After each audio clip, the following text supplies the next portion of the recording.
Avec tout ce qu'elle a à raconter, cette série pourrait tenir genre 12 saisons. Yo les dos, je m'appelle Steven dans le milieu et aujourd'hui je me suis enclenché pour vous parler de Afterlife saison 2. Je tiens évidemment à dire que si tu n'as pas vu la saison 1, il ne faut pas venir ici, mais je te conseille vivement de regarder cette saison 1. Et tu pourras d'ailleurs trouver en description un petit lien avec ma critique, mon bref avis sur la saison 1 qui te mènera directement à la page Instagram où je réalise justement quelques critiques. Et si tu ne connais pas Afterlife, je vais quand même te faire un vite fait résumé. Donc dans Afterlife, on va suivre l'histoire de Tony, qui est un journaliste qui est dans une petite rédaction locale, qui, après la mort de sa femme d'un cancer, connaît des tendances suicidaires. Il n'arrive toujours pas à s'en remettre, il n'arrive pas non plus à se suicider, et donc il va décider de prendre sa vie en main, tout en la menant un petit peu comme il entend, ce qui va mener à des choses un petit peu drôles, on va dire. Et cette saison 2 de Afterlife, je l'ai vraiment grave kiffé, parce qu'on retrouve vraiment tous les codes et tous les personnages que l'on aimait dans la première saison. On va parler de plein de choses joyeuses, mais aussi déprimantes de la vie, dont on va revenir un petit peu plus tard dans cette critique. Et surtout, ça va nous faire développer des personnages qui étaient présents en saison 1, et on va les voir un petit peu d'une autre manière. Alors parfois c'est en mieux, parfois c'est en pire, mais je trouve qu'il y a vraiment un travail qui a été fait sur les personnages. Du coup, la saison 2 de Afterlife, elle commence comme la saison 1. Tu vas suivre donc la routine qui va donner à manger à son chien, qui va pleurer devant les vidéos de sa femme. D'ailleurs, les vidéos de sa femme, c'est toujours là en tant que fil scénaristique de la saison. C'est-à-dire qu'elles vont être liées et on va pouvoir dégager un petit peu des morales de chaque scène, de chaque vidéo, en fonction de ce que le personnage est en train de vivre dans la vraie vie. Et du coup, dans la saison 1, on était beaucoup sur un aspect très cynique, très drôle, mais aussi à la fois très moralisateur sur certains aspects de la vie. Et là, dans cette saison 2, on va être beaucoup plus noir, ça va être beaucoup plus triste et beaucoup plus touchant parce que en fait on est carrément dans la tête de tous les personnages, bon particulièrement celui de Tony vu que c'est le personnage principal. Et en fait je crois qu'ils ont pris à peu près le même schéma scénaristique que la première saison, mais ils ont fait un petit peu l'inverse, c'est-à-dire que dans la première saison c'était les autres, c'était l'entourage de Tony qui supportait Tony pour justement essayer de l'aider. Tony c'était un vrai con, c'était une tête de con le mec. Et cette saison 2 ça va être l'inverse en mode c'est plus Tony qui va prendre sur lui, les autres vont aller mal au fur et à mesure de la saison et c'est lui qui va justement essayer de les réconforter, même si lui au fond ça va pas trop, et c'est finalement ça qui va le faire aller mieux dans son deuil d'ailleurs que j'ai d'ailleurs compris je pense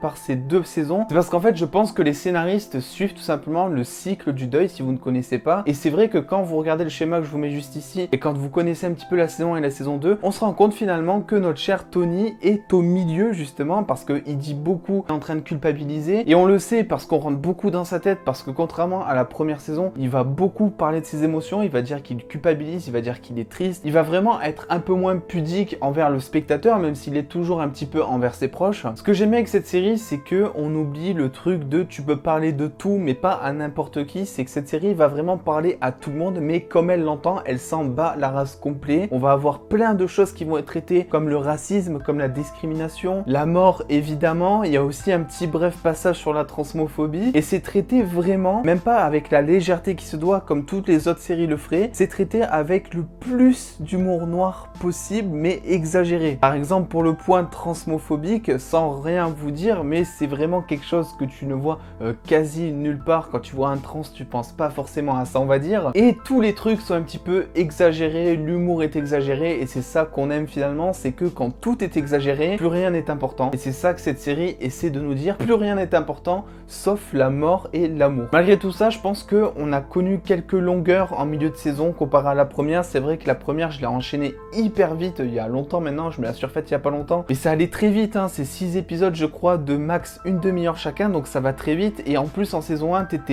tu découvrais chaque personnage, chaque lieu, donc vraiment ça allait très très vite. Là tu te retrouves en saison 2, tu connais quasi tous les personnages, il n'y en a pas énormément de plus qui sont introduits, je crois qu'il y en a que 2 de plus, et c'est pas les plus on va dire intéressants pour le moment en tout cas. Du coup on connaît quelques longueurs parce que on n'a pas non plus de nouveaux décors. Je crois qu'on va à 2 endroits en plus comparé à la première saison. Il y a une nouvelle promenade en gros pour le chien et 2 autres trucs, donc c'est vraiment pas des trucs que l'on voit tout le temps comme quand il est au boulot ou comme quand il est chez lui. Mais finalement c'est aussi important de montrer cette longueur parce que quand t'es dépressif, quand t'es déprimé, t'as pas forcément envie de sortir et t'es vraiment dans la routine et lui sa routine c'est métro boulot dodo. Petite mention honorable aussi pour le psy qui est juste mais exceptionnel, j'en ai pleuré de rire. Je crois qu'il n'y a pas plus bof de la terre que lui. Vraiment je pense que c'était n'importe quoi son personnage. Alors il est là juste en tant que comic relief, c'est-à-dire que c'est juste le personnage qui va servir à faire rire les spectateurs et c'est pas plus mal parce que on a un Ricky Gervais, on a un Tony dans cette saison qui n'est pas aussi drôle que dans la première parce que il va avoir beaucoup plus de recul sur les choses et forcément il va envoyer bouler beaucoup moins de personnes comme il le faisait en saison 1. Du coup les scénaristes ont dû se dire qu'il manquait peut-être un peu d'humour et c'est vrai que après les phases où voilà on est un peu triste ou les phases où on réfléchit un peu trop, on va avoir une scène avec le psy qui fait une thérapie quoi en gros et putain c'est tellement kiffant de voir toute la ramassie de conneries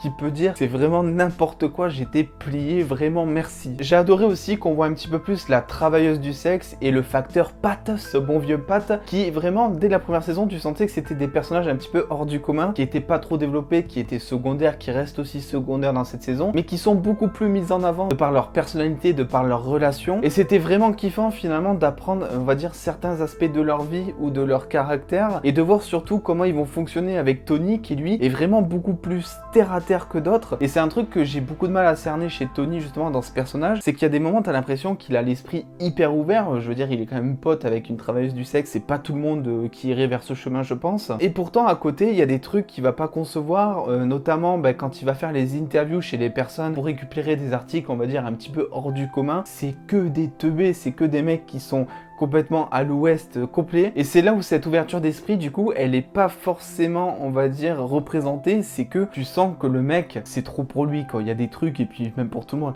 tu vois des trucs tu n'es pas prêt quoi, il y a des trucs c'est abusé. L'avantage c'est que même si dans cette saison on va dire il va un peu mieux, il est beaucoup moins cynique, il en veut toujours un petit peu à la société, et il y a d'ailleurs un point qui m'a fait grave rire, c'est qu'il considère que l'alcoolisme n'est pas une maladie mais que c'est juste une conséquence naturelle des effets de la société sur lui. Mais du coup il y a ce décalage que je vous parlais juste avant, de cette personne qui est très terre à terre et qui en même temps va complètement des fois péter un plomb, qui va avoir des idées qui ne sont pas du tout en commun avec le reste de l'humanité entre guillemets. Du coup concernant ces petites anecdotes, ces petites interviews où il va, on se rend compte au fur et à mesure de la saison que chaque interview a une espèce de morale, a quelque chose en tout cas qui va faire progresser le personnage. Il y a différentes thématiques qui rentrent plusieurs fois en jeu et on sent qu'à chaque fois quand il parle à ces personnes, il va en retenir une leçon et ça va lui servir pour plus tard. Par contre j'ai un petit regret pour le personnage de la meuf qui travaille, je vais l'appeler comme ça, je ne sais plus du tout comment elle s'appelle, excuse-moi. C'est que dans la saison 1 on nous montre vraiment que c'est quelqu'un qui est dépressif, qui n'aime pas la solitude et qui pourtant est toujours toute seule, et je me suis dit dans la saison 2 justement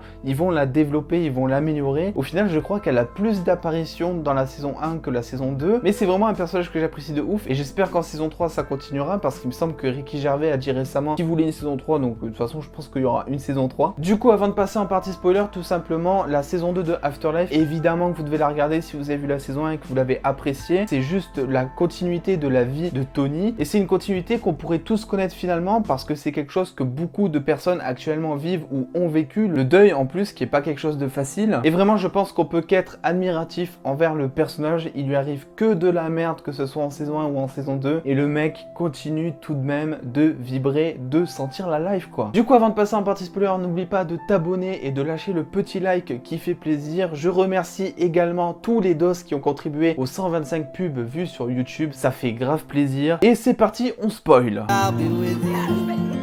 Mais cette fin,